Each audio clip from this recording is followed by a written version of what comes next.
Year 1946 में Ireland का एक असाइलम था जिसका नाम था मैरी मैग्डालिन असाइलम, जहां ऐसी लड़कियों को भेजते थे जिन्हें क्रिश्चियन लोग अपवित्र मानते थे। असाइलम में लड़कियों को बहुत ज्यादा टॉर्चर करते थे ताकि उन लड़कियों के पापों के प्रायश्चित हो जाए। तो ये कहानी है ऐसी 4 लड़कियों की जो मैग्डालिन असाइलम की भयानक क्रुएल्टी और वायलेंस का शिकार हुई थी।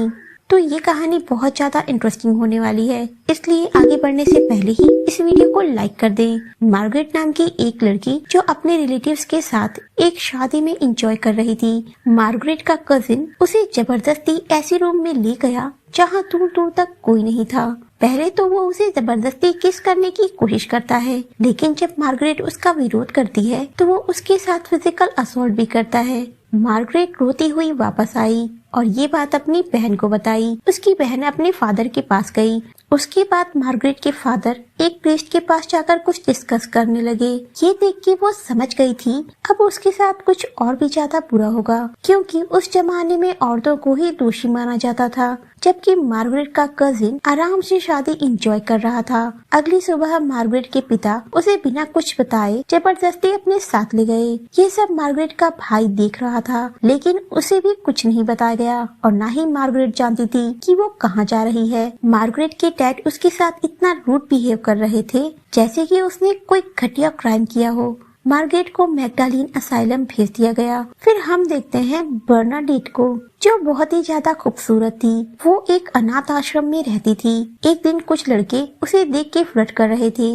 वैसे तो बर्नाडेट उनमें इंटरेस्टेड नहीं थी, लेकिन उसे जो अटेंशन मिल रही थी वो उसे एंजॉय कर रही थी। तभी वहाँ ऑर्फनेज की नन आई जिसने उन लड़कों को भगा दिया, लेकिन कुछ देर बाद वो लड़के वापस आ गए और बर्नाडेट उन लड़कों से बात करने लगी, जिसे देख के नन को लगा कि बर्नाडेट ही कैरेक्टर लेस है और उसे भी मैग्डालिन असाइलम भेज दिया गया। नेक्स्ट हम देखते हैं रोज को, जो एक अनमैरिड मॉम थी। उसके पेरेंट्स उससे बहुत ज्यादा नाराज थे। रोज अपनी मॉम से रिक्वेस्ट करती है कि वो उसके बच्चे को एक्सेप्ट कर ले, लेकिन वो जानती नहीं थी कि ये लोग उसके बच्चे को ऑर्फनेज भेज देंगे और उसे भी असाइलम में डाल देंगे। रोज को उसके बच्चे से अलग कर दिया गया। वो बस चीखती चिल्लाती रह गई। अब तीनों लड़कियां एक ही दिन असाइलम पहुंची थी, जहां उन्हें सिस्टर ब्रिजेट मिली, जो असाइलम की मेन सिस्टर थी। सिस्टर ब्रिजेट उन्हें असाइलम के रूल समझाते हुए कहती है यहाँ पर उन्हें हार्ड वर्क करना होगा और हर वक्त प्रे करते रहना होगा ताकि गॉड उनके पापों का प्रायश्चित स्वीकार करे। आज से वो दुनिया के हर सुख आराम से दूर रहेंगी।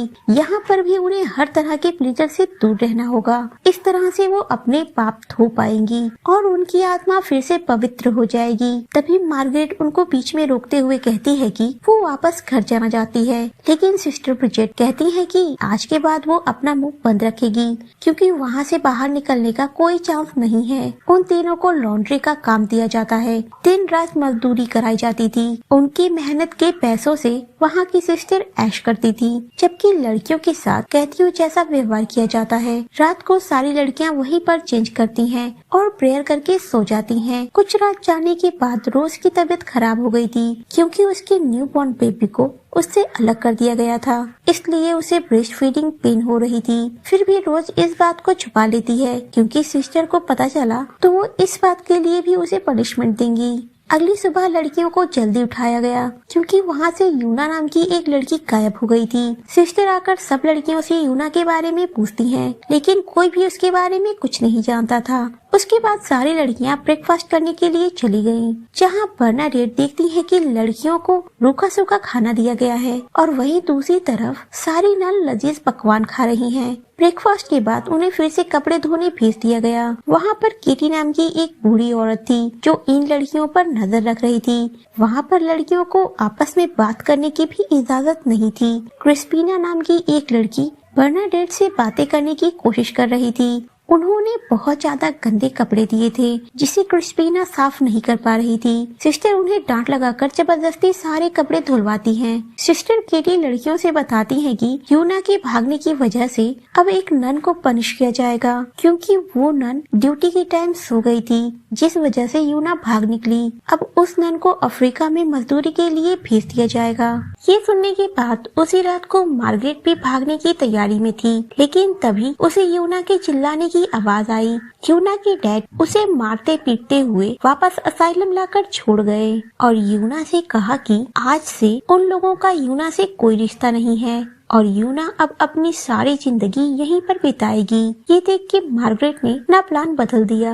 अब ये साफ था कि इन लड़कियों को अगर यहाँ से भागना है तो वो वापस अपने घर नहीं जा सकती।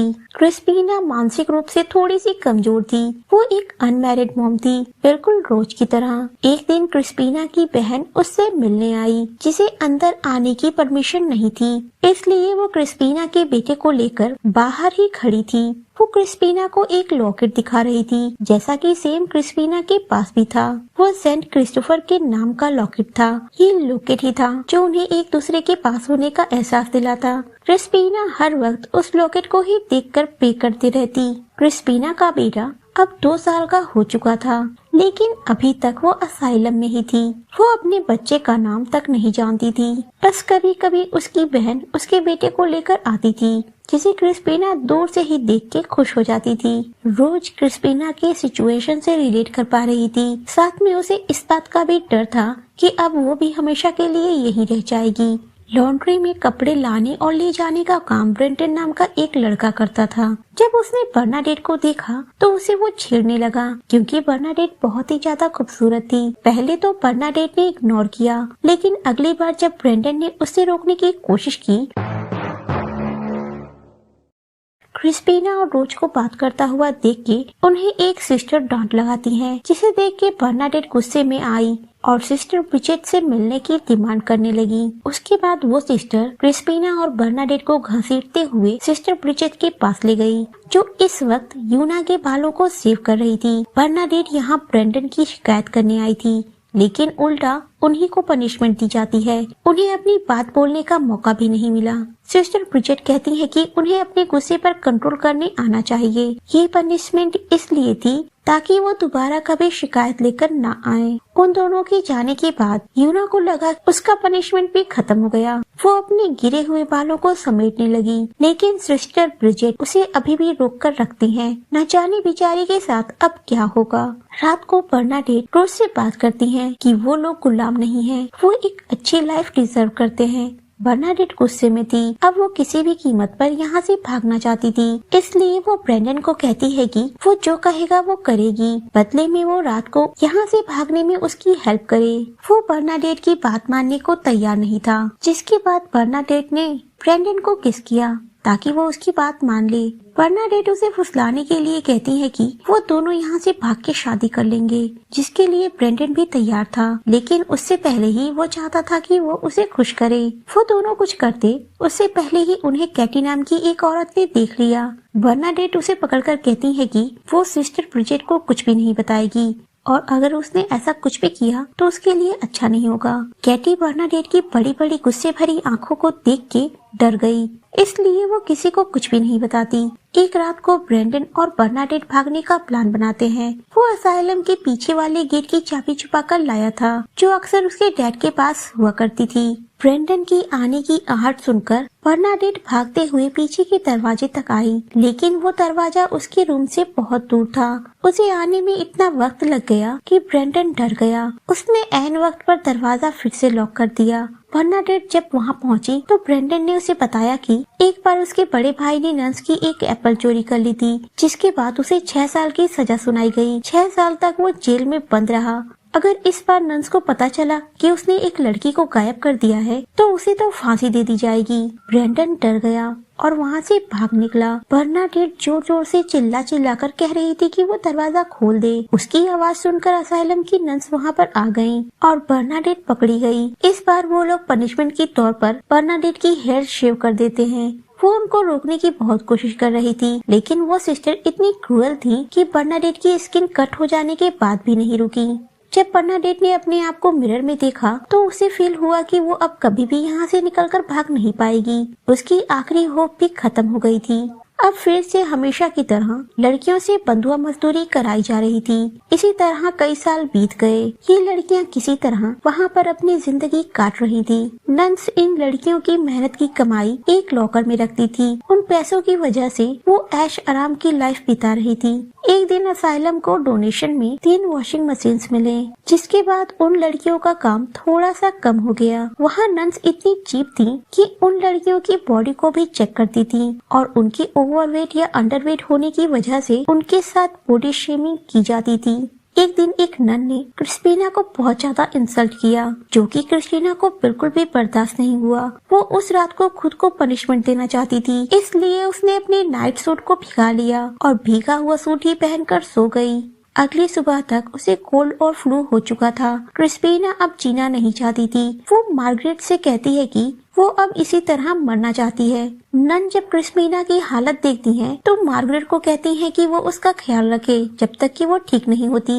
उसके बाद मार्गरेट उसे लेकर रूम में आई। तभी वहाँ क्रिस्पीना की लॉकेट गिर गई, जिसे बर्नाडेट रख लेती है। रूम में आने के बाद क्रिस्पीना देखती है कि उसका लॉकेट मिसिंग है। वो अपनी लॉकेट को वापस पाने की जिद करने लगी। तब मार्गरेट ने उसे कहा कि वो चिंता ना करे, वो उसका लॉकेट ढूंढकर जरूर वापस लाएगी। मार्गरेट के जाने के बाद क्रिस्पीना फिर से बेडशीट उठाकर वॉशरूम की तरफ चली गई। वो बार बार गीले बेड पर ही सोती थी ताकि वो इस बीमारी से मर जाए। क्रिस्पीना मार्गरेट से कहती है कि उसका लॉकेट अगर उसके पास नहीं आया तो वो मरने के बाद हेल में जाएगी, क्योंकि वो सेंट क्रिस्टोफर की लॉकेट थी। एक रात को मार्गरेट देखती है कि क्रिस्पीना सुसाइड करने की कोशिश कर रही थी। वो जल्दी जल्दी कुछ लड़कियों को जगाकर अपने साथ ले गई।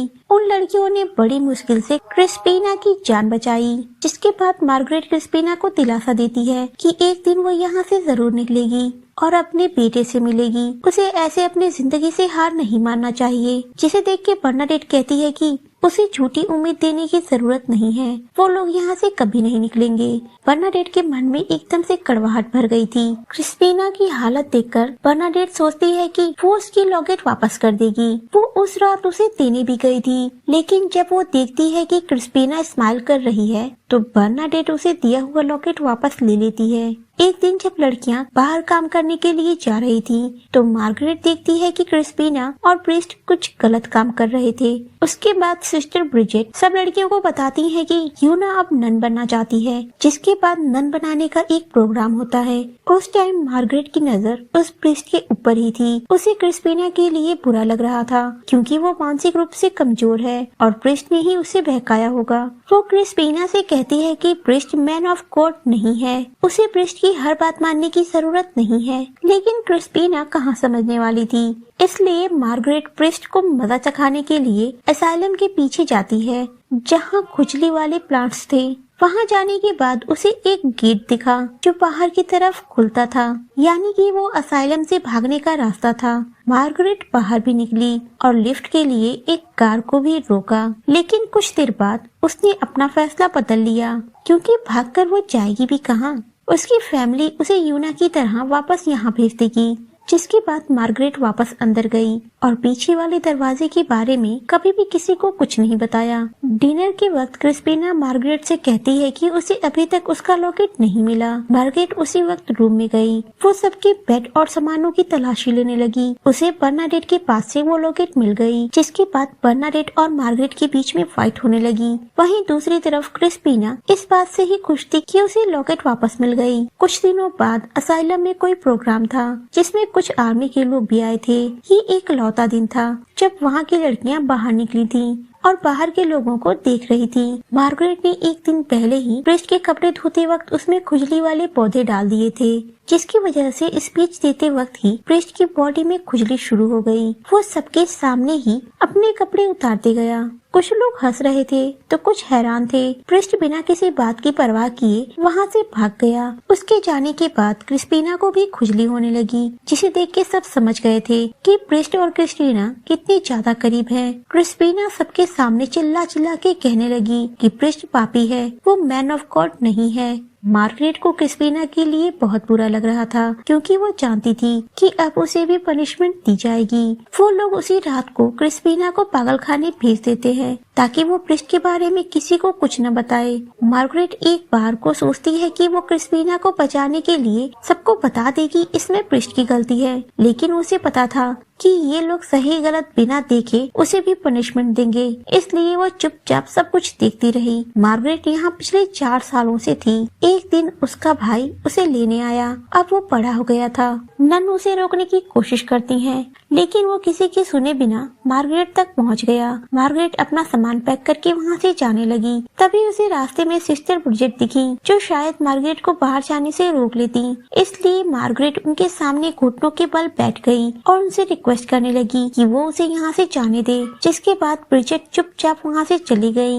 मार्गरेट को तो बिलीव ही नहीं हो रहा था कि फाइनली वो बाहर जा सकती है। कुछ दिनों बाद रोज के बेटे का बर्थडे था। वो अपने बेटे के लिए एक गिफ्ट कार्ड भेजना चाहती थी, जिसके लिए वो सिस्टर ब्रिजेट के पास गई। उस वक्त सिस्टर ब्रिजेट की चाबी खो गई थी। वो उस चाबी को पागलों की तरह यहाँ वहाँ तलाश कर रही थी। रोज जब वहाँ आई तो उसे वो चाबी एक अलमारी के नीचे गिरी हुई दिखी। रोज ने जब ये सुना कि वो चाबी पैसों की अलमारी की है तो उसने सिस्टर ब्रिजेट को कुछ नहीं बताया, क्योंकि इतने पैसे होने के बाद भी सिस्टर ब्रिजेट ने उसे एक कार्ड लेने के लिए भी पैसे नहीं दिए। क्रिस्पीना के जाने के बाद उसकी सिस्टर एक दिन फिर से उससे मिलने आई। रोज उसे देख के उसकी तरफ जाने लगी ताकि वो उसे बता सके कि क्रिस्पीना के साथ क्या क्या हुआ। लेकिन रास्ते में ही उसे एक नन रोक लेती है, जिसके बाद रोज को भी पनिशमेंट मिली। उसे बड़ी ही बेरहमी से पीटा गया। रात को बर्नाडेट रोज से कहती है कि अगर वो यहाँ रही तो जिंदगी भर ऐसे ही अत्याचार सहते हुए एक दिन मर जाएगी, इसलिए उन्हें कुछ न कुछ तो करना ही होगा। वो दोनों फिर से भागने का प्लान बनाती हैं। रात को सबके सोने के बाद दोनों सिस्टर ब्रिजेट के ऑफिस में घुसकर चाबियों की तलाशी करने लगी। शोर सुन के सिस्टर भागते हुए आई। बर्नाडेट ने देखा कि गेट की चाबी तो सिस्टर के गले में है। वो सिस्टर से चाबी छीनने लगी। काफी देर तक छीना झपटी करने के बाद भी बर्नाडेट को चाबी नहीं मिली। तब रोज उस चाबी को अलमारी के नीचे से निकालती है, जो पैसों की अलमारी की चाबी थी, जिसके बदले में सिस्टर उन्हें गेट की चाबी दे देती है। बाहर निकलने के बाद कुछ और नन उन्हें रोकने की कोशिश करती हैं, लेकिन बर्नाडेट उन्हें एक लोहे का कैंडल स्टैंड लेकर मारने के लिए दौड़ाती हैं। सुबह होते होते वो दोनों शहर से बाहर आ गई थी। वो एक सैलून में गई, जहाँ की ओनर ने उन्हें फ्री में कपड़े और मेकअप करके दिए ताकि उन्हें कोई पहचान न सके। कुछ दिनों बाद अपनी न्यू लाइफ शुरू करने के लिए रोज वहाँ से चली गई और बर्नाडेट वहीं रहकर सैलून में काम करने लगी। कई सालों बाद फिर से एक दिन बर्नाडेट को असाइलम की नर्स दिखी। बर्नाडेट को फिर से वो पेन और टॉर्चर याद आ गया, जो उसने कई सालों तक सही थी। वो उनके सामने अपने लंबे खूबसूरत बाल को खोलकर उन्हें दिखाती है। बर्नाडेट ने अपनी आगे की जिंदगी अपनी मर्जी से स्पेंड की। उसने 3 शादियां की और तीनों बार डिवोर्स लेकर अब अकेली रहती है। रोज की भी शादी हो गई थी और उसकी 2 बेटियां थी। 1996 में उसे वो बेटा भी मिल गया, जिन्हें उसके माता पिता ने ऑर्फनेज में डाल दिया था। अब वो 33 साल की उम्र का हो चुका था। मार्गरेट असाइलम में जाने के बाद एक स्कूल की हेड टीचर बन गई थी और उसने कभी भी शादी नहीं की। क्रिस्पीना को इतना टॉर्चर किया गया था कि वो पागल हो गई थी और 24 साल की उम्र में ही पागलखाने में उसकी मौत हो गई। मैरी मैग्डालिन असाइलम में लगभग 30,000 औरतें गुलामों जैसी जिंदगी बिताती रहीं। इस असाइलम 1996 में बंद कर दिया गया। तो ये कहानी कैसी लगी कमेंट करके जरूर बताएं और जाने से पहले अगर चैनल को सब्सक्राइब नहीं किया है तो सब्सक्राइब कर दें और इस वीडियो को लाइक नहीं किया है तो जरूर लाइक कर दें। Thank you for watching.